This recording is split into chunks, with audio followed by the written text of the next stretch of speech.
आज अयोध्या धाम में मंदिर बन रहा है। किस प्रकार से हमारी हिंदू चेतना को कुचला गया था, किस प्रकार से हमारे हिंदुओं को रौंदा गया था, किस प्रकार से हमारे उदार हिंदुओं के आत्मसम्मान को बार बार ठुकराया, बार बार ठेस पहुंचाई गई थी, आज वो सब निकल करके सामने आ रहा है। और यदि गौर से देखें, ध्यान देकर के अयोध्या में बन रहे भगवान श्री राम के मंदिर को देखें तो महज केवल एक मंदिर नहीं है, केवल राम जी का एक भवन नहीं है। जब जब ये नेत्र राम मंदिर को देखते हैं तब तब ऐसा लगता है कि अयोध्या में बन रहा जो राम जी का भव्य मंदिर है वो हिंदू अस्मिता का, जिसे सैकड़ों वर्षों से रौंदा गया, उसका प्रतीक है।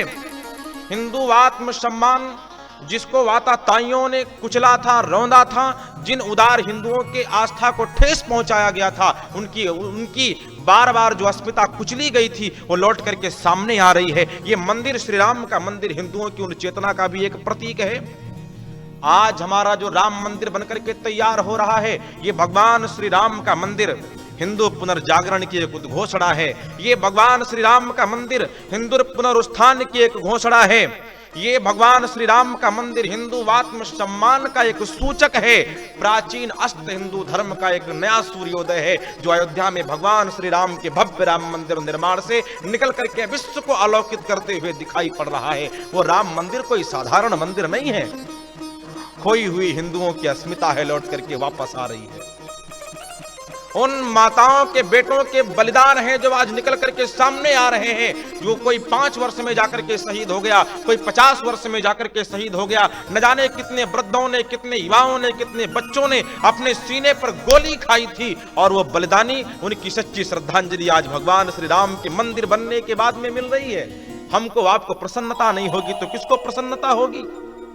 जिस हिंदू धर्म को वापस लाने के लिए, जिस हिंदू धर्म के सूर्य को फिर से सूर्योदय करवाने के लिए न जाने कितने सिख बलिदानी हो गए, सिखों के सिर फिरे दीवाल में चुना दिए गए, तारों से काट दिए गए, नीचे कुचल दिए गए, उनकी अस्मिता को बार बार मारा गया, ठुकराया गया, ठेस पहुंचाई गई। आज उनको सच्ची श्रद्धांजलि मिल रही है। दीपोत्सव तो असली 22 जनवरी को ही होना चाहिए, और 22 जनवरी का दीपोत्सव नहीं, महादीपोत्सव होगा जो पूरा विश्व देखेगा। और जिस प्रकार से आताताई कभी हमारे सनातन हिंदू धर्म के छाती पर चढ़ करके नृत्य करते थे, आज मेरी ये व्यासपीठ उनसे कहती है कि या तो छिप करके घर में घुस करके बैठ जाओ, घर के आंगन से बाहर निकलना बंद कर दो, और यदि घर के आंगन से निकल करके तुमको चौराहे पर आना है तो भारत में रहना है तो राघव राघव कहना है। यदि मेरे राम जी के राज्य में तुमको रहना है तो केवल राघव राघव कह करके ही ठिकाना है। यदि ये चाहो कि बाहर निकलने के बाद में राम मंदिर को गाली दे, राम भक्तों को गाली दे, सिख के बलिदानी जो थे उनको गाली दे, बौद्धों के बलिदानी जो थे उनको गाली दे, हमारे न जाने कितने ऐसे भाइयों ने जिन्होंने जाकर के अपने घर के सर्वस्व सुखों को त्याग करके राम मंदिर में आज निछावर हो गए, उनको गाली दे। यदि ऐसा करोगे तो ये सिर्फ फिरे राम भक्त निकल करके चौराहे पर आएंगे और वहीं पर तुमको मिटा करके ढेर कर देंगे, कोई रोक नहीं पाएगा। हमें किसी से कोई इतराज नहीं है, हमें किसी धर्म से कोई ईर्षा नहीं है, लेकिन हम गर्व से कहते हैं, हम नफरत नहीं प्रेम के आदी हैं, लेकिन गर्व से कहते हैं कि हम हिंदुत्ववादी हैं, हम हिंदुत्ववादी हैं, हम हिंदुत्ववादी हैं। और उसी हिंदुत्व को ललकार करके श्री राम का मंदिर बनाया गया है। राम का मंदिर हमको आपको दान में नहीं मिला है, राम का मंदिर हाथ फैलाने के बाद में तुमने नहीं दिया है। जो लोग ये कहते हैं कि मैंने दे दिया बना लो, उनके मुंह पर एक तमाचा मारता हूं। राम का मंदिर तुमने दिया नहीं है, मुकदमा जीत करके तुम्हारी छाती पर चढ़ करके छीन के लिया है। यदि तुम पहले दे देते तो भाईचारा बचा रह जाता, लेकिन तुमने वो मिटा दिया है, वो मिट गया। और आज यदि राम का मंदिर तैयार हो रहा है तो मैं अपने समस्त हिंदू जनमानस से एक निवेदन करूंगा, समस्त हिंदू धर्मावलंबियों से एक निवेदन करूंगा कि तुम्हारी हिंदू चेतना जागृत होकर के सामने आई है।